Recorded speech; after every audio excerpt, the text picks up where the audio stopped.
Hello everyone and welcome back to Lucky Loaders 15, where I'll be giving you my day one preview for the 2021 Cheltenham Festival, and I'll be doing the same format over the next few days, going through every single race and giving you my final thoughts for the 4-day spectacle. Now before we get stuck into that, just want to go through a couple of things with you. If you're not aware, I do run my own podcast called the In the Saddle podcast, where I've done a preview for every single day with some good guests.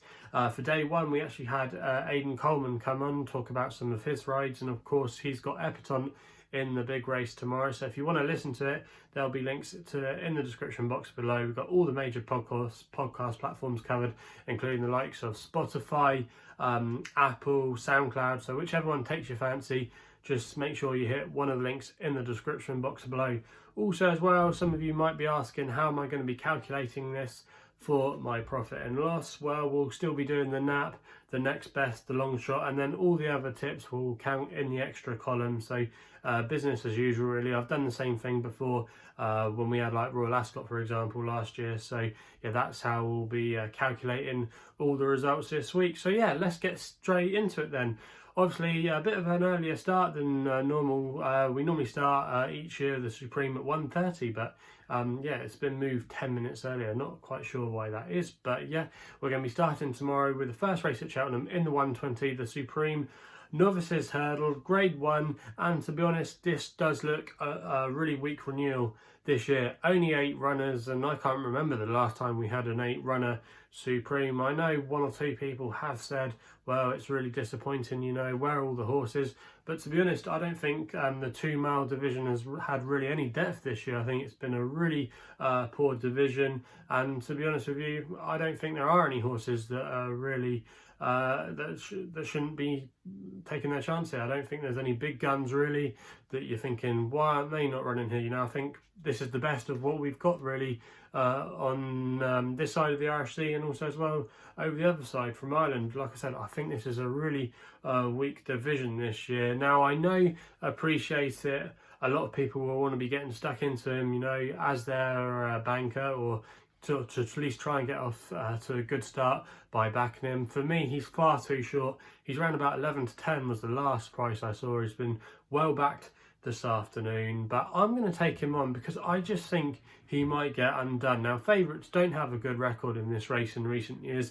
In fact, they've only won 2 of the last 12 renewals, and I'm going to be looking elsewhere because I just don't fancy Appreciate It. Also as well, he's a 7-year-old, and no 7-year-old has won this in the last 12 years, so that's an interesting factor there.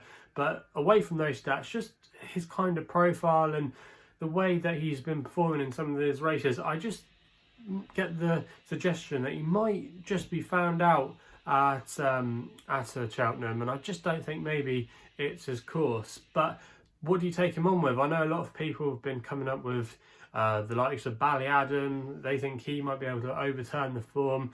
Maybe Blue Lord could step up. Metier, Soaring Glory, a lot of people are saying could be his biggest danger, but I'm taking an absolute left field one here. Now, some of you might have already listened to the In the Saddle podcast and know what I'm going to be putting up, but this is going to be my long shot for day one of the Cheltenham Festival, and I'm going to be going with my selection in the Supreme with Grumpy Charley for Brian Carver and Chris Honor. Now, you can currently back him at the time recording at 33 to 1, and I'm going to recommend a 0.5 each way selection here.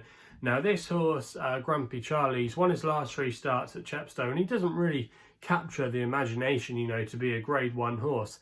However, if you actually go back and watch his progression on his last 3 starts, he's actually been doing the job quite nicely, and I was really taken by his win last time out at Chepstow when he beat Eamon Unok of David Pipes. Now, that horse obviously hasn't set the world alight in too many races in its career.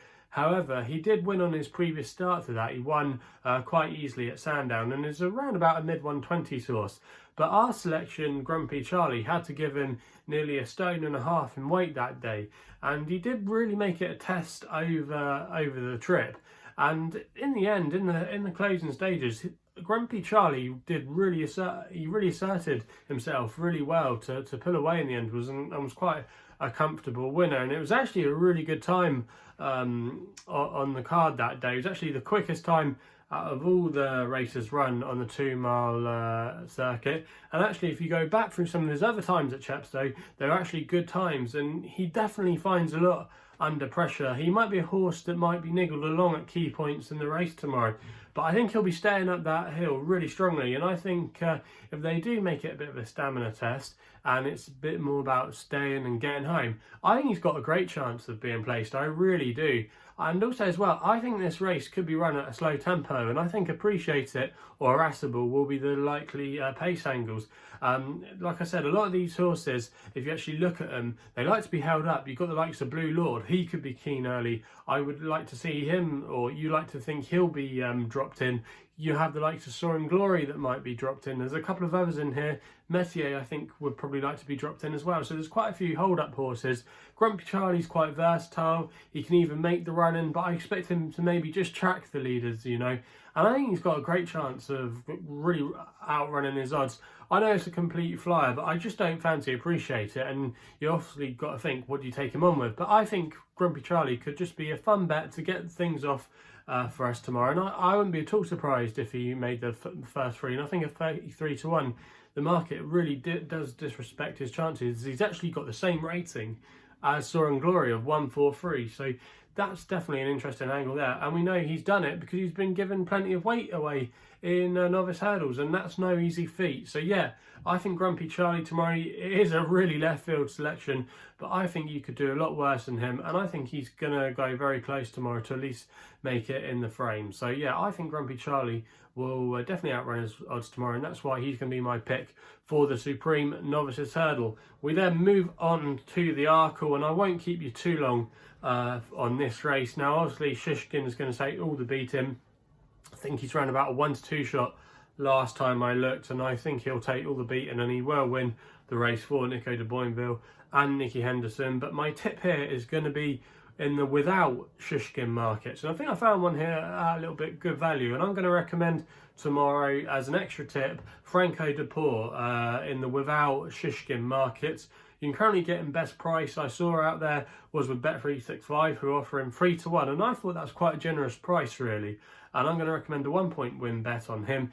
Now, I think the race tomorrow is, you don't have to be a genius to work out that All Mankind is going to try and make the running. You know, he's an absolute tearaway. He likes to get on with things at his own pace, you know, and I think he's going to go hard at it tomorrow, you know, and try and get away from them all. But I think Cheltenham really won't exactly suit him over fences. I know he's won at the course before, but I just don't think the fences at Cheltenham would be his cup of tea. I was a little bit concerned about some of his jumping last time out at Warwick, and he just wouldn't be for me, and I think he'll get chinned going up the hill. So yeah, I think those sitting in behind tomorrow will be happy to take the lead. I see Shiskin joining the other horses that will want to take a lead. But yeah, I think Franco de Port could be really the one to pick up the pieces. After All Mankind, he's the next best on official ratings of 156. He's a Grade 1 winner, and I thought last time he ran a respectable race in the Irish Arkle behind Energumene.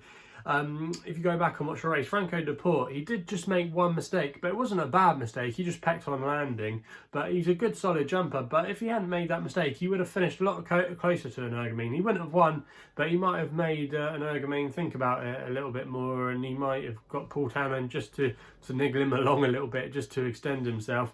But so yeah, Franco de Port, I think he's got a great chance tomorrow. I expect a patient hold-up ride like he should get by Paul Townend, who takes the ride over from Brian Cooper. But yeah, I think Franco de Port tomorrow has got a great chance of picking up the pieces. I'm not a massive fan of Captain CJ. I think really this is a really weak race. Eldorado Allen as well isn't bomb-proof at all to finish second. I just think Franco de Port will really pick up the pieces, and I think at 3 to 1 is a good bet there. So that's why I'm going to recommend him there as one of my extra tips of the day. We then go to the Ultima handicap chase, the 230, and I'm going to be going here with another extra tip, but I'm going to be putting up an old favourite I write for Richard Johnson and Harriet Graham. You can currently back this horse at the time of recording at 6-1, and that price was available with Boylesports, who are offering a mighty 5 places on this race. Now this horse I write, I absolutely love him. He's been running some cracking races this season in some really big handicaps. A lot of his form works out really well. He finished second behind Nutswell on his first start of the season at Kelso. Nutswell went on to win the Old Rowan Chase. He finished second in the Labrooks Chase behind the Labrooks Handicap Chase behind Cloth Cap, who's now the well-deserved favourite for the Grand National, and he's obviously boosted the form by winning at Kelso the other week. Also as well, he ran a cracking race in the SkyBet Chase at Doncaster, where I thought it was really going to be his day, but he just got chinned in the Claydon stages by taking risk. But I think I Wright tomorrow's got a really great chance in this race. It's a particularly weak Ultima in my opinion. I know Happy Go Lucky is the favourite, but he hasn't had too much experience in some of these big field handicaps, especially over fences. I know he did make the frame last year in the Martin Pipe, and he does like Cheltenham, and has already won there at the course this season, and does have a fair mark on paper. But I think I Wright tomorrow, if he can just get into a good rhythm up in front, in the hands of Dickie Johnson, I think he's got a great chance of at least making the frame. And with the 5 places on offer, you can currently back him at 6-1. I think that's a great each way bet, and I'm hoping I Wright can have his day in the sun. Some of you might think he's a little bit high off a mark of 154. I still think that's a respectable mark, and he could still have a few more pounds to come from that. I could still see him being maybe a really high 150 source, could still have £4 or £5 in my opinion to play with. So yeah, I think there's a lot to like in his favour tomorrow, and for me he's going to be an extra tip there. Going to recommend a 0.5 each way bet on I Wright. We then, I can't believe I'm doing this, but we're going with my nap in the Champion Hurdle tomorrow, and I can't believe I'm saying this, but I'm going to be napping Goshen in the Champion Hurdle. I know he's an absolute Marmite horse, but for me, I think Goshen, yeah, I think he might win tomorrow. You can currently back him at 5-1. I thought that was a really big price for him. I'm going to recommend a 1-point win bet there for Jamie and Gary Moore. Now, I've only really come around to this idea in the last 24, 48 hours, you know. Goshen hasn't been my cup of tea at all this season. I still really was doubting him even after the Wincanton run, but the more I've analysed the race for tomorrow, and the more I've looked into it, the more I think actually, you know what, 5-1, I think he is a bet there. Now, if we look at how the race is going to unfold tomorrow, Not So Sleepy, I expect him to be keen and enthusiastic and want to go forward. In fact, actually, he was unlucky last year because they had a false start in the end, and he just wasn't able to get that tearaway lead that he likes to be able to get. So they had to come in from a standing start, and he just didn't like that at all. But if they do get off to a good clean start tomorrow and Not So Sleepy goes off like a tearaway, I think Goshen will be absolutely fine by that. I think that's what they want. I could see Not So Sleepy making it, and I think I could see that as well lighting up Aspire Tower, who's a free going sort that likes to go up with the pace. I could see them two going off like a madman. But I could see Goshen just tracking them and him getting first run on the whole lot of them. And for me, I think Rachel Blackmore will have a lot of decisions tomorrow on Honeysuckle. I imagine she'll want to track Goshen, but I was watching the Triumph from last year. Obviously, we know that Goshen fell, but if you discount that full and you watch the race back, you had the likes of All Mankind in there, and also as well Aspire Tower, who, like I just said, they're two keen front going sorts that just went off very, very quickly. And Goshen, to be fair, he was tracking them quite comfortably. He was a little bit keen early on, but he settled really well. And if you go back and obviously watch the race, the bit where you're thinking, oh my God, what a machine this horse could be, is when he's actually sticking with All Mankind, who's been going a hard pace early on. And he's not out of really second gear. He's just absolutely cruising. And that's what I think could happen tomorrow. I think the race could set up very similar as it did to the Triumph. And those in behind, they're not going to get a chance, I think, to come late on. Because I think you're going to have the likes of Epatante in there. I think if they do go fast, I don't think that'll suit her. I think Honeysuckle, I know she won the Irish Champion Hurdle last time out. And visually at the time, it looked really impressive. But I watched it again this morning.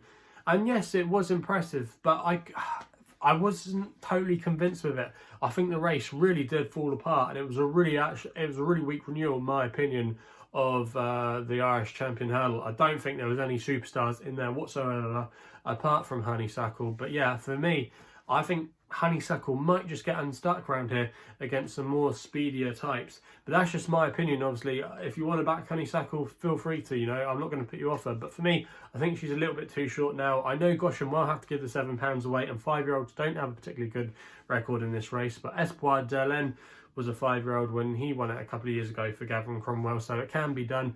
It's not impossible, but yeah, Goshen, I think he's had his excuses, and obviously last time he did bounce back to form at Wincanton. Okay, you can put the question marks in there. Did Song for Someone run his race?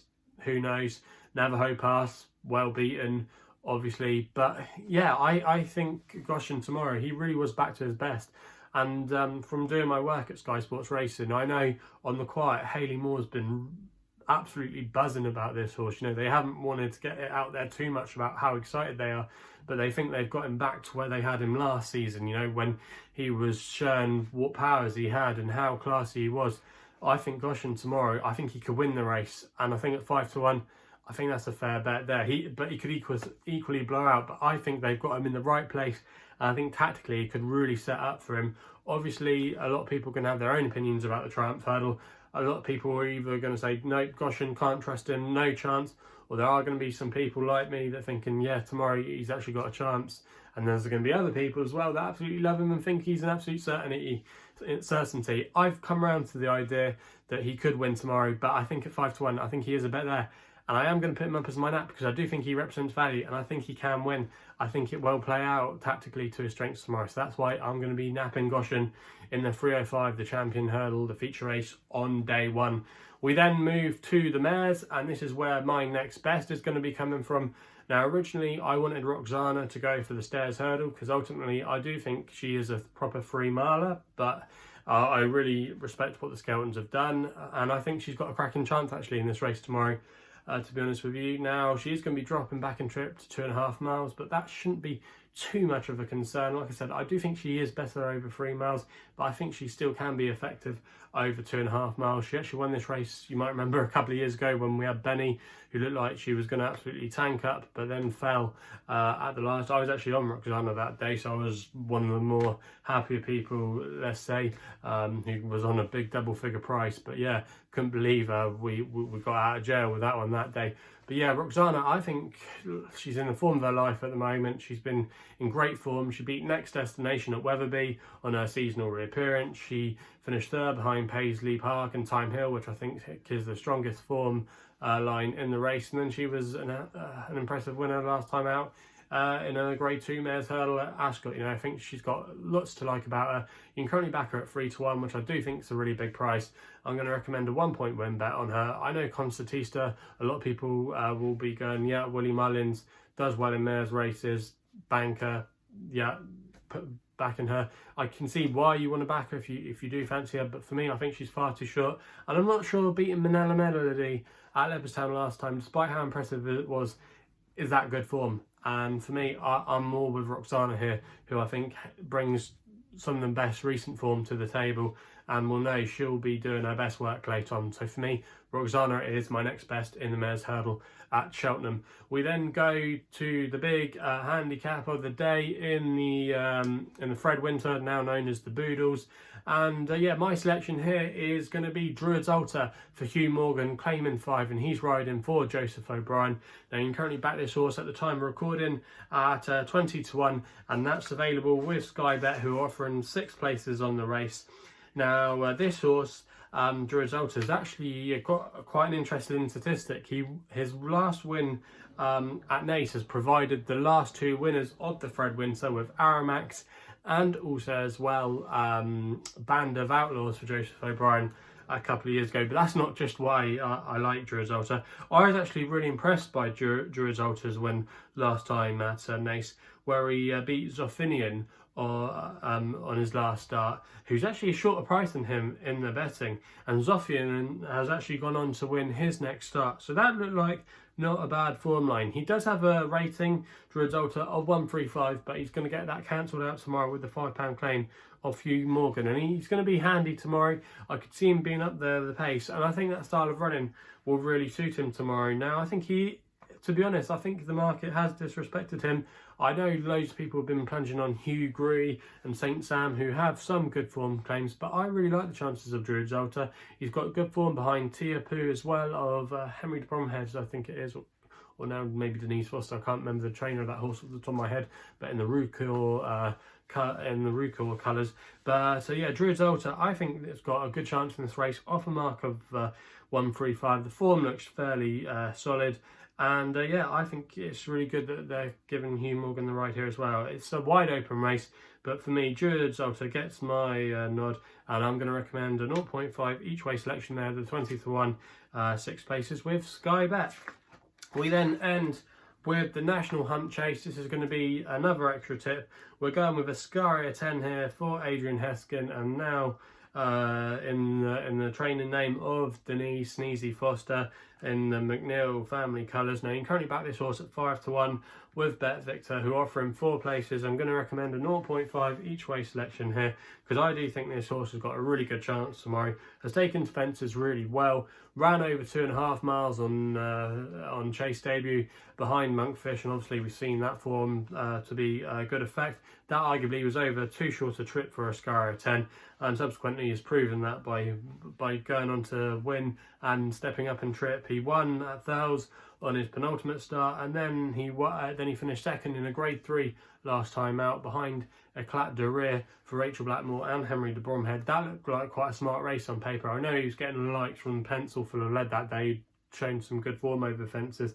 But so yeah, Escaria 10 was really eye-catching, and he was staying on really strongly. And you think going up in trip tomorrow will really suit him, and he definitely looks like he'll stay all day. I think there's a lot to like about the chance of Escaria 10 tomorrow. I know Galvin in here has been aimed at this race for quite a while now, but horses that have had quite a bit of been coming into this race after quite a bit of a break don't have a good record in there at all, actually. Most of the winners, 8 of the last 10 of the last 12 winners had run in the last 50 days, and he hasn't. We haven't seen him since he won at the October meeting nearly 6 months ago. So yeah, I think Escaria 10's got a really good chance in here tomorrow. I think 5 to 1 is quite a generous price, and I think he'll go off a shorter price come post time tomorrow. I could see him nearly vying it out for second favouritism, maybe going off around about 3 to 1, 10 to 3, that kind of mark. Yeah, Escaria 10 tomorrow, I think he's a good each way bet to nothing, and that's why he's going to be my last tip of the day on day 1 of the Cheltenham Festival. So yeah, that's it for the first day. If you want to know what my tips are and want to recap them, they'll be in the description box below. Also as well, if you're enjoying these videos, please remember to hit the thumbs up button and subscribe here to my YouTube channel at LuckyLoaders15. If you want to follow me on social media, the best place to do so is on Twitter, where my handle is at LuckyLoader15.